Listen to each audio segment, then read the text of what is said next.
पावसामुळे बाजारात ताजी मच्छी मिळाली नाही की घरातल्यांचा सगळ्यात मोठा आधार म्हणजे अंडी, नाही का? चला बघूया. अंडी उकडून घेतलेली, त्याला हलके चीर मारलेली आहे. राईस हाफ डन कुक करून घेतलेला आहे. कांदा छान फ्राय करून ठेवला आहे. आता गॅस ऑन केला, टोप ठेवला, तेल टाकलं, तिखट मसाला, हिंग, गरम मसाला, हळद एकत्र करून मसाला तयार केलाय. त्यात अंडी घोळवून घेतलेली आहेत आणि आता फ्राय करा. चमचा लावू नका बरं का, नाहीतर अंड्यांचे तुकडे पडू शकतात.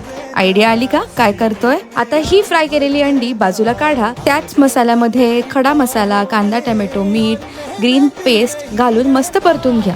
झाकण ठेवा. मसाला नरम झाला की त्यात तिखट मसाला, हळद, बिर्याणीचा मसाला घाला. आता दही ऍड करा आणि एकत्र एकजीव करून घ्या. तेल सुटलं की त्यात फ्राय केलेली अंडी घाला. आता थर लावूया. अर्धा मसाला, त्यावर अर्धा भात, पुन्हा मसाला आणि शेवटी भात. टोप तव्यावर ठेवून मस्त दम घ्या आणि झाली गरमागरम अंडा बिर्याणी रेडी. सोबत थंडगार रायता. कसं वाटलं आजचा बेत? मग तुम्ही कधी करणार?